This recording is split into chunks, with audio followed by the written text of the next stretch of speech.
नमस्कार, आदाब, सत श्री अकाल, जय भीम, जोहार। मेरा नाम है नवीन कुमार।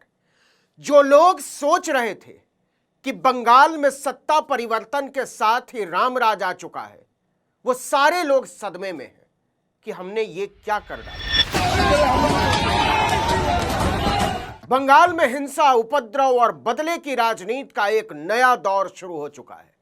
पश्चिम बंगाल में चुनाव खत्म होते ही हिंसा की इतनी घटनाएं घटी हैं कि अमित शाह संभाले नहीं संभाल पा रहे हैं। आसनसोल और कोलकाता समेत कई जिलों में पार्टी कार्यालयों में तोड़फोड़ और आगजनी की गई है। अमित शाह इसलिए कि पूरा पश्चिम बंगाल इस समय केंद्रीय सुरक्षा बलों की निगरानी में है। शपथ ग्रहण भले न हुआ हो, लेकिन पुलिस प्रशासन और राज्य की पूरी मशीनरी अघोषित तौर पर भाजपा के निर्देशों पर चलने लगी है। हालात किस कदर बेकाबू हैं, इसका अंदाजा इसी से लगा लीजिए कि नॉर्थ 24 परगना जिले के संदेश खाली स्थित बामनघेरी इलाके में रात को गश्त कर रही पुलिस और केंद्रीय बलों पर ही हमला हो गया। उपद्रवियों ने जमकर फायरिंग की, जिसमें 5 सुरक्षाकर्मी घायल हो गए। घायलों में नाजाट थाने के ऑफिसर इंचार्ज, एक कांस्टेबल, एक महिला पुलिसकर्मी और केंद्रीय बलों के 2 जवान शामिल हैं।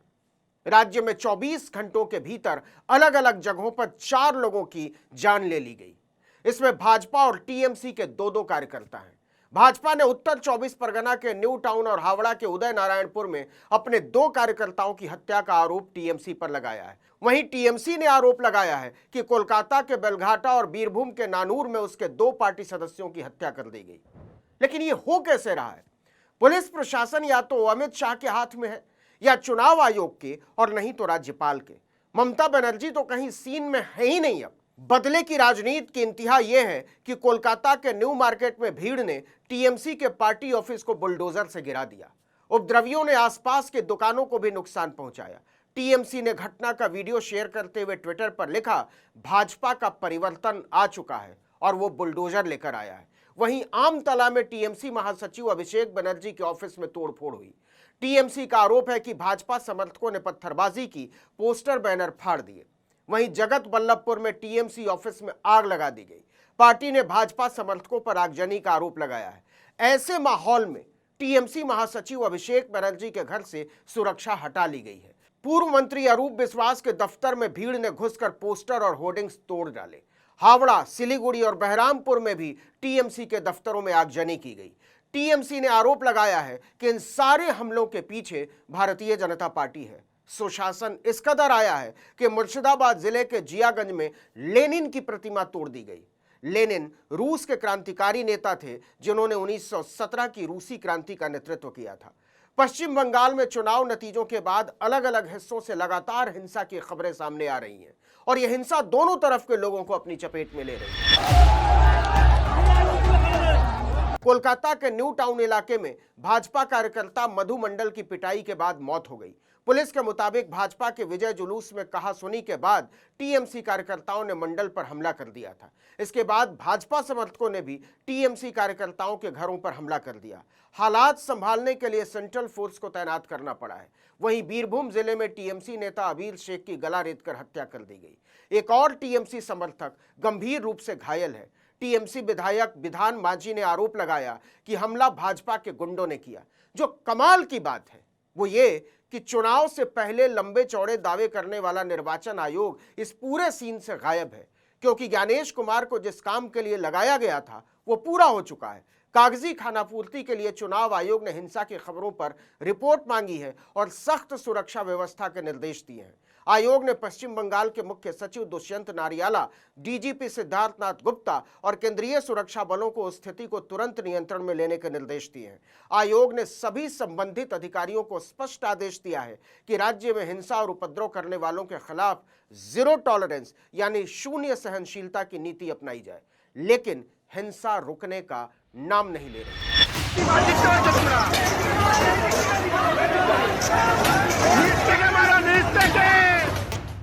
कोलकाता के टॉलीगंज, कासबा, पानीहाटी समेत कई इलाकों में टीएमसी के दफ्तरों में तोड़फोड़ और आगजनी की घटनाएं हुई। टीएमसी ने कहा कि कोलकाता के न्यू मार्केट में भाजपा समर्थकों ने केंद्रीय बलों के सामने ही कुछ दुकानों को बुलडोजर से ध्वस्त कर दिया। पश्चिम बंगाल के अलग अलग हिस्सों में राजनीतिक दलों के कार्यकर्ता आपस में बुरी तरह भिड़े पड़े हैं। जिससे चारों तरफ तनाव और दहशत का माहौल बना हुआ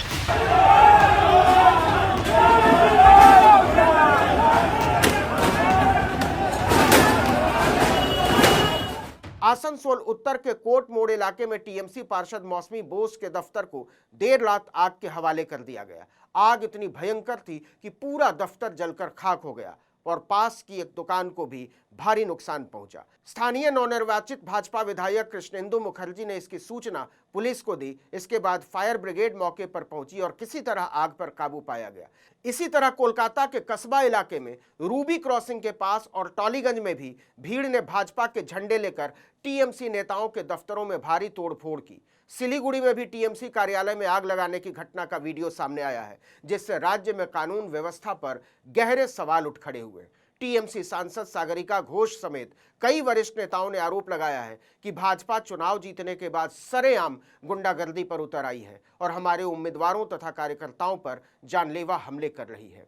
उधर चुनाव आयोग ने पश्चिम बंगाल में नई विधानसभा के गठन को लेकर अधिसूचना जारी कर दी है। यह अधिसूचना राज्यपाल को भेज दी गई है। इसके साथ ही राज्य में नई सरकार के गठन की प्रक्रिया आगे बढ़ गई है। आपको हमने बताया था कि मुख्यमंत्री ममता बनर्जी ने राजभवन जाकर इस्तीफा देने की औपचारिकता निभाने से इनकार कर दिया था। उन्होंने कहा था कि उनकी पार्टी चुनाव हारी नहीं है, वोटों की लूट और ईवीएम की हेराफेरी करके जोर जबरदस्ती से उन्हें सत्ता से बाहर किया गया है। वो इसे स्वीकार ही नहीं करती। हालांकि इससे कोई संवैधानिक संकट नहीं खड़ा होता, लेकिन ममता बनर्जी के इस्तीफा न देने का प्रतीकात्मक महत्व बहुत बड़ा है, खासकर तब जब उन्होंने ऐलान किया था कि अब वो आज़ाद पंछी हैं और नई सरकार से उनका सामना अब सड़कों और गलियों में होगा। अब देखिए कि अधिसूचना जारी होने के बाद कोलकाता में सरकार गठन और शपथ ग्रहण की तैयारियां तेज हो चुकी हैं, लेकिन इतना तय है कि शपथ ग्रहण हो जाने के बाद भी बंगाल में ममता पारी समाप्ति की घोषणा नहीं करने वाली हैं। उन्होंने ऐलान किया कि वो राष्ट्रीय राजनीति में अपनी सक्रियता बढ़ाएंगी और सत्ता से मिली इस मुक्ति का इस्तेमाल इंडिया गठबंधन को मजबूत करने में करेंगी। लेकिन सवाल है कि क्या इंडिया गठबंधन के नेता भी उन्हें उसी शिद्दत से स्वीकार करने को तैयार होंगे। इस वीडियो में इतना ही, लेकिन अगर आपने आर्टिकल 19 इंडिया को अब तक सब्सक्राइब नहीं किया है तो फौरन कर लीजिए, बेल आइकॉन दबाइए, घंटी जैसी आकृति, लाइक कीजिए और कमेंट करके बताइए हमारा वीडियो आपको कैसा लगा। हमारा ट्विटर हैंडल है article19_India और मेरा ट्विटर हैंडल है नवीन जर्नलिस्ट। नमस्कार।